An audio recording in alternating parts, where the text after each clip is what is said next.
Somewhere in the jungles of central Mexico, buried beneath centuries of vine and volcanic rock, there is a treasure that nobody has ever found. Not the Spanish, not the British, not the treasure hunters who've spent their entire lives digging through Aztec ruins with shovels and sonar equipment, and not the curse hunters who swear the gold was never meant to be found in the first place. Now, if you pull up a map of the Atlantic world in the year 1519, you'll see something remarkable. There's a line. It starts at the port of Seville in southern Spain, cuts southwest across the open Atlantic, threads through the Caribbean islands, and lands on the Gulf Coast of Mexico at a place the Spanish called Veracruz. That line represents the most important trade route in human history. More gold moved along that route in a single century than the entire Roman Empire accumulated in 500 years. And every single ounce of it was stolen. But here's where things get strange. If you trace that same route in reverse from the jungles of Mexico back across the Caribbean, you'll notice something. The route passes directly through the most pirate-infested waters on Earth. The Windward Passage between Cuba and Hispaniola, the Straits of Florida, the shallow banks of the Bahamas where ships ran aground and pirates waited like wolves. Every piece of Aztec gold that made it to Spain had to survive that gauntlet first, and a staggering amount of it didn't. Now zoom into the map one more time. Focus on the Yucatan Peninsula, the coast of Honduras, the Bay Islands. This is the exact region where, according to local legend, cursed Aztec gold ended up in the hands of pirates who had no idea what they were carrying. Gold that was never supposed to leave the temples. Gold that, according to the Aztec priests, carried the wrath of gods that the Spanish didn't believe in and the pirates didn't care about. This is the story that inspired one of the most successful film franchises ever made. But the real history behind it is darker, stranger, and far more disturbing than anything Hollywood put on screen. Let's start with what Aztec gold actually was, because the popular image is completely off. When we hear Aztec gold, we picture coins, neat, round, stackable coins like the ones in the Pirates of the Caribbean chest. But the Aztecs didn't use coins. They didn't even think of gold the way Europeans did. To the Spanish, gold was wealth. It was currency. It was the entire reason they crossed an ocean and risked death by scurvy, hurricane, and hostile coastline. Gold was power converted into metal. To the Aztecs, gold was something else entirely.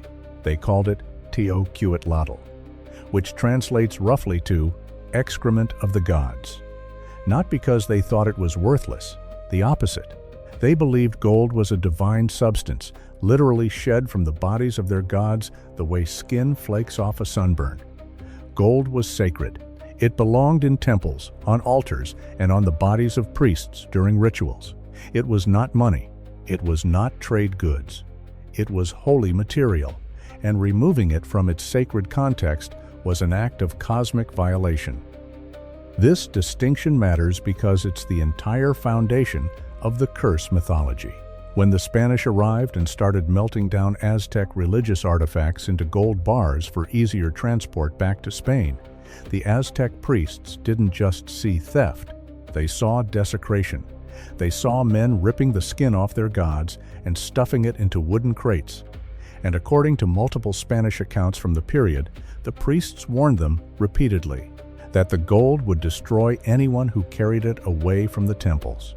The Spanish, being 16th century Catholics who considered Aztec religion to be demon worship, did not take the warnings seriously. Now, the man at the center of all of this was Hernan Cortez. And whatever you think you know about Cortez, the reality is worse. He was a minor Spanish nobleman from Extremadura, a dry, poor region of western Spain that produced an extraordinary number of conquistadors, probably because there was nothing at home worth staying for. He arrived on the coast of Mexico in February 1519 with about 500 soldiers, 16 horses, and a handful of cannons. He was not authorized to conquer anything, His orders from the governor of Cuba, Diego Velázquez, were to explore the coastline and trade with the natives. Cortez ignored those orders almost immediately. He founded the settlement of Villa de la Vera Cruz, appointed himself its commander, and then did something so audacious it borders on insanity. He burned his own ships, or scuttled them, depending on the source. Either way, his men could no longer retreat. The message was clear: we go forward, or we die here. Then he marched inland toward the Aztec capital of Tenochtitlan. What he found there stunned him. Tenochtitlan was one of the largest cities on Earth. It sat on an island in the middle of Lake Texcoco, connected to the mainland by 3 massive causeways. The population was somewhere between 200,000 and 300,000 people, which made it larger than any city in Spain at the time. Larger than London, larger than Paris. The markets alone covered areas the size of entire European towns, and the temples were covered, floor to ceiling, in gold. Cortez wrote a letter to King Charles V of Spain describing what he saw, and even in translation, you can feel the greed dripping off the page. He described walls lined with gold leaf, ceremonial masks inlaid with turquoise and gold, golden figurines of jaguars and eagles and serpents, golden plates used in blood sacrifices, and a massive golden disc representing the sun god Tonatiuh that was reportedly the size of a wagon wheel. The Aztec emperor, Montezuma II, initially welcomed Cortez as a guest. There's a long historical debate about whether Montezuma believed Cortez was the returning god Quetzalcoatl or whether he was simply playing a diplomatic game, but either way, he gave Cortez gifts. Enormous quantities of gold, and Cortez, rather than being satisfied, took Montezuma hostage and demanded more. What happened next is one of the most controversial events in the history of the Americas. Before we go any further, I need to stop for a second, because what I've been showing you in these videos only scratches the surface. And I realized at some point that the full picture, the actual pirate code, word for word, the real punishment records, the exact treasure division shares, the ports that secretly funded them, it doesn't fit in a video. I put it all into one document, the Black Flag Codex. It's linked below, and the QR code is on your screen. Now, let's keep going. In June 1520, tensions between the Spanish and the Aztecs exploded into open warfare. The Spanish were trapped inside the city, surrounded by tens of thousands of furious Aztec warriors. Montezuma was killed, either by the Spanish or by his own people, depending on which account you believe. And Cortez ordered a nighttime retreat across the causeways. This is the event known as La Noche Triste, the Night of Sorrows. And this is where the curse legend really begins. See, Cortez had been accumulating gold for months. His men had been stripping temples, melting down artifacts, and packing the gold into every container they could find. When the retreat was ordered, the soldiers had a choice: drop the gold and run light, or carry the gold and risk drowning in the canals that cut across the causeways. A lot of them chose the gold. The causeways had gaps where bridges had been removed by the Aztecs. Spanish soldiers, weighed down by gold stuffed into their armor, their pockets, their saddlebags, fell into the water and sank straight to the bottom. Hundreds of them drowned. Not from the fighting, from the weight of stolen gold pulling them under. The lake literally swallowed them. And here's the detail that the Aztec chroniclers emphasized and the Spanish tried to play down. The priests had told them this would happen, not in vague mystical terms, in very specific ones. The gold belongs to the gods. Take it from the temples, and it will drag you to your death. And on La Noche Triste, that's exactly what it did, literally. Now, the gold that sank into Lake Texcoco during La Noche Triste has never been recovered. Mexico City was built directly on top of the old lake bed, and the treasure is believed to be somewhere beneath the streets of the modern city, buried under centuries of sediment and construction. Treasure hunters have been looking for it since the 1600s. Nobody has found it. But that's only part of the lost gold. The bigger mystery is what happened to Montezuma's personal treasury. According to multiple sources, both Spanish and indigenous, Montezuma maintained a treasury of almost incomprehensible size. Gold, silver, jade, turquoise, featherwork, and precious stones accumulated over generations of Aztec conquest. When it became clear that the Spanish intended to steal everything they could carry, there are accounts suggesting that Aztec loyalists moved the treasury out of Tenochtitlan before the city fell. Where they moved it to is one of the great unsolved mysteries of the Americas. Some accounts place it in the mountains north of Mexico City. Others say it was taken south into Oaxaca. A few legends point to a flooded cave system in the state of Guerrero. The most persistent theory claims the treasure was carried to a location called Cerro del Muerto, a mountain in central Mexico, and sealed inside a cave that was then collapsed and hidden. None of these locations have produced the treasury, and the curse stories attached to every single one of them are remarkably consistent. People who go looking for Montezuma's gold get sick. They have accidents, their equipment fails, their guides abandon them. And in at least 3 documented cases from the 19th and 20th centuries, expedition leaders died under circumstances that their companions described as unexplainable.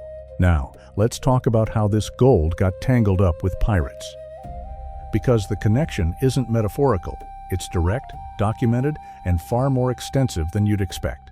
After Cortez finally conquered Tenochtitlan in 1521, the Spanish spent the next 2 centuries systematically extracting every precious metal they could find from Mexico, Peru, Colombia, and the rest of their American colonies.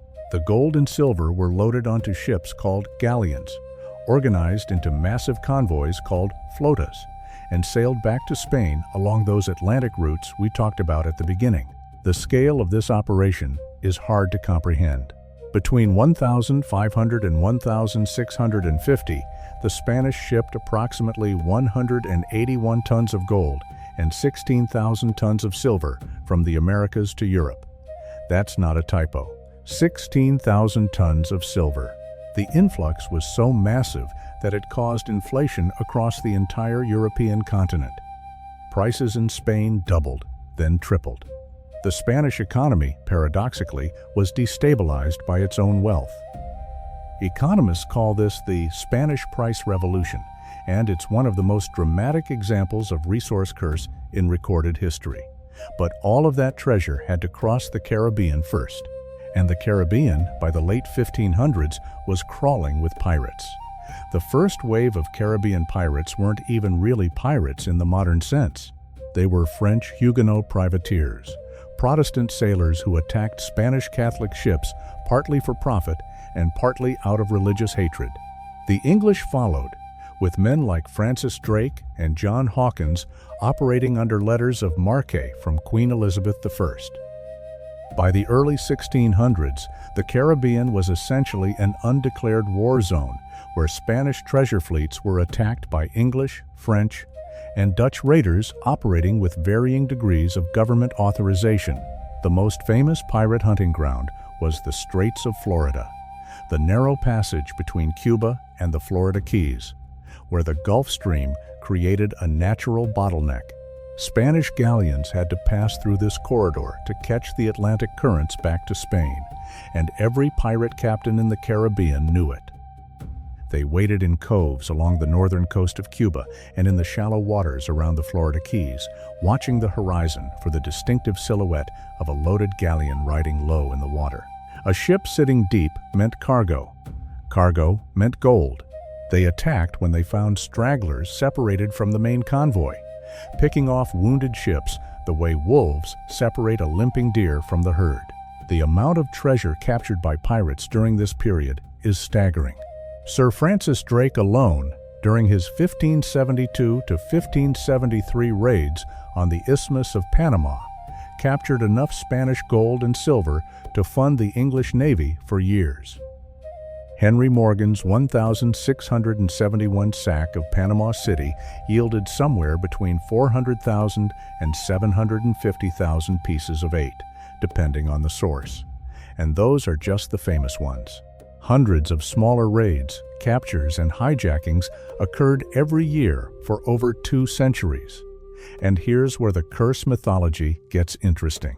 Because the pirates who seized Spanish gold weren't just stealing money. They were unknowingly taking possession of melted-down Aztec temple artifacts. Gold that had been pried off the walls of Tenochtitlan. Gold that had been shaped into ceremonial masks and sacrificial blades and sun discs before being melted into anonymous bars by Spanish smelters.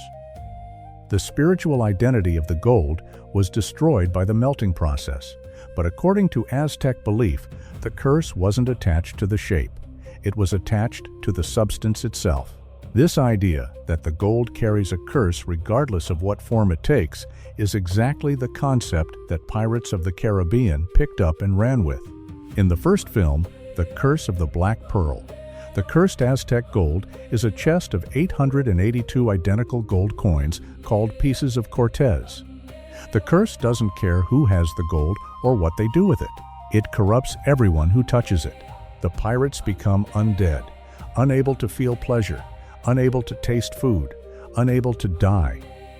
They exist in a state of living death, driven by the gold they can't stop wanting and can't get rid of. That's not just a clever movie plot. It's a surprisingly accurate adaptation of the actual Aztec curse mythology, filtered through 3 centuries of pirate folklore. But let's go deeper, because the real history has layers that the movie barely scratched. There's a specific legend, documented by multiple historians of the colonial period, about a Spanish galleon called the San Jose. Not the famous San Jose that sank off the coast of Colombia in 1708, although that ship is relevant too. This is a different San Jose, a smaller vessel that allegedly carried a collection of unmelted Aztec gold artifacts from Veracruz sometime in the 1560s. According to the legend, this cargo was not standard treasury gold. It included items taken directly from a sealed chamber beneath the Templo Mayor in Tenochtitlan, items that the Spanish authorities had initially refused to touch because even the Catholic priests accompanying the expedition were disturbed by them. The artifacts allegedly included a golden skull mask with obsidian eyes, several golden serpent figurines with ruby inlays, and a large golden disc that some accounts describe as a calendar stone and others describe as a sacrificial altarpiece. The ship reportedly ran into a storm near the western tip of Cuba and was forced to anchor in a protected bay. During the night, according to the sailors' accounts that were later recorded by a Franciscan friar, the crew reported hearing sounds from the cargo hold: scratching, tapping, a low vibration that they could feel through the hull of the ship. By morning, 3 sailors were dead. There were no wounds on their bodies, no signs of illness, nothing to explain what killed them. They were just dead in their hammocks, with expressions of absolute terror frozen on their faces. The captain ordered the gold thrown overboard. His officers refused. They put the artifacts in a longboat, rowed them to shore, and buried them on the beach. The ship continued to Spain without the cursed cargo. Now, is this story true? Almost certainly not in its specific details. The scratching sounds, the mysterious deaths, the frozen terror, these are embellishments layered on over centuries of retelling. But the core of the story, that certain Aztec gold artifacts were considered so dangerous that even the Spanish refused to transport them, does appear in multiple independent sources from the 1560s and 1570s. Something about those specific artifacts frightened people who were otherwise perfectly happy to loot everything in sight. The most rational explanation is that the artifacts were connected to Aztec death rituals, specifically to the worship of Mictlantecutli, the Aztec god of the underworld. Mictlantecutli was depicted as a skeleton wearing a necklace of human eyeballs, and his temple rites involved human sacrifice on a massive scale. Gold artifacts associated with his worship were not just religiously significant. They were, in the eyes of the Aztec priests, literally saturated with death energy. They had been present at thousands of human sacrifices. They had been bathed in blood, and according to Aztec cosmology, that spiritual residue didn't wash off. the Spanish priests, who despite their contempt for Aztec religion, were deeply superstitious men living in an age of witchcraft trials and demonic possession, recognized something in these artifacts that their theology told them was real. They didn't believe in Aztec gods, but they absolutely believed in demons. And to a 16th century Catholic friar, an object used in blood sacrifice to a pagan deity wasn't just an idol. It was a vessel for demonic influence. It was spiritually contaminated. So when the legends say the gold was cursed, they're drawing on two completely separate supernatural traditions that both, independently, concluded the same thing. The Aztecs said the gold was sacred to the death god and would punish anyone who stole it. The Spanish Catholics said the gold was contaminated by demonic ritual and would corrupt anyone who possessed it. Two religions, two explanations, one conclusion: don't touch the gold. And the pirates? The pirates didn't care about either explanation. They took the gold anyway, and the legends that grew up around them suggest they came to regret it. There is a persistent story in Caribbean folklore about a pirate captain known as Red Legs Greaves, a Scottish-born privateer who operated in the Caribbean during the late 1600s. Greaves allegedly captured a Spanish ship carrying what the manifest described as temple gold of the Mexicans, items that had been overlooked during the initial looting period and were being shipped to Spain decades after. The conquest. According to the story, Greaves distributed the gold among his crew, and within 3 months, every man who had taken a piece was either dead or insane. Stop for a second. What you just heard about the pirate code is the part that rewrites everything you thought you knew. But it only lands when you see the actual shares, the exact fractions written into the Articles of Agreement, the punishments, the port records, the names of the men who funded them from government offices. It's all in the Black Flag Codex, linked in the description. 5 seconds. Grab it now, because what comes next builds directly on it. Link is below. QR code is on your screen. Greaves himself reportedly survived because he gave his share to a church in Barbados. The priest who accepted the donation was found dead the following week. Now, again, the specific details of this story are almost certainly fictional. Red Legs Greaves was a real historical figure, but his biography is so heavily mythologized that separating fact from fiction is nearly impossible. The point isn't whether Greaves actually encountered cursed Aztec gold. The point is that by the late 1600s, the idea of cursed Aztec gold in the Caribbean was so deeply embedded in pirate folklore that it was being attached to real historical figures and treated as established fact. This folklore tradition is what eventually made its way into literature. Robert Louis Stevenson's Treasure Island, published in 1883, doesn't specifically reference Aztec curses, but the idea of cursed pirate treasure, gold that brings destruction to everyone who seeks it, runs through the entire novel. The black spot, the madness of Ben Gunn, the paranoia and betrayal among the treasure hunters. Stevenson was drawing on centuries of Caribbean folklore that said, essentially, stolen gold carries a price. By the time Ted Elliott and Terry Rossio sat down to write the screenplay for Pirates of the Caribbean, The Curse of the Black Pearl, in the early 2000s, they had centuries of source material to draw from, and they made a brilliant creative decision. Instead of inventing a generic movie curse, they grounded their mythology in the actual Aztec Gold Legend. The coins in the chest are explicitly linked to Cortez and the fall of the Aztec Empire. The curse is specifically tied to the desecration of sacred gold. And the manifestation of the curse, the transformation of the pirates into undead beings trapped between life and death, mirrors the Aztec concept of Mictlan, the underworld where the dead exist in a gray, joyless state of non-being. The screenwriters did their homework, and the result was a movie curse that felt genuinely mythic because it was built on a real mythological foundation. But there's one more layer to this story, and it's the one that treasure hunters find most compelling. Because the curse legends aren't just entertaining folklore. They may have been deliberately created to protect real treasure. Think about it from the perspective of the Aztec survivors of the conquest. Your civilization has been destroyed. Your temples have been torn down. Your gold has been stolen. But some of it, the most sacred artifacts, were hidden before the Spanish could find them. How do you protect those hiding places across generations? You can't post guards forever.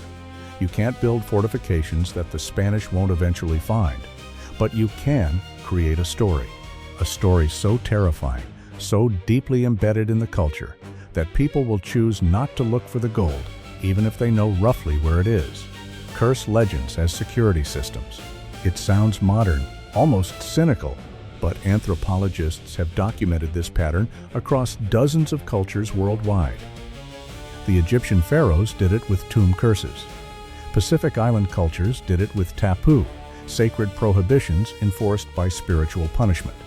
West African societies did it with juju protections on sacred sites. The mechanism is always the same. Make the treasure more terrifying than it is valuable, and people will protect it for you out of pure fear. And there's evidence that it worked. In the mountains of Guerrero, Mexico, there is a cave system that local indigenous communities have guarded for centuries. Outsiders who try to enter are turned away, not with violence, with warnings. The gold inside, they say, is not gold. It's the body of a god, and taking it will kill you. Archaeologists who have negotiated limited access to similar sites in the region have found exactly what you'd expect: gold artifacts, ceremonial objects, items that match the descriptions of objects missing from the Templo Mayor inventories that the Spanish compiled after the conquest. The treasure is real. The caves are real. The indigenous guardians are real. Whether the curse is real is a question that depends entirely on what you mean by real. If you mean, does a supernatural force actively protect the gold, then no, probably not. But if you mean, has the belief in the curse effectively prevented the gold from being stolen for 500 years, then yes, absolutely. The curse has done exactly what it was supposed to do. It kept the gold where it belongs. And that brings us to the uncomfortable truth at the heart of this entire story. The gold that the Pirates of the Caribbean franchise turned into a fun adventure movie was, in reality, the product of one of the most devastating acts of cultural destruction in human history. The Aztec Empire, for all its brutality, and it was brutal, with human sacrifice on a scale that genuinely horrified even the violent Europeans of the 16th century, was a sophisticated civilization with art, architecture, literature, mathematics, and astronomy. The Spanish didn't just take their gold. They destroyed their books, burned their libraries, demolished their temples, and killed or enslaved the vast majority of their population. Within a century of contact, the indigenous population of central Mexico dropped from an estimated 25 million people to roughly 1 million.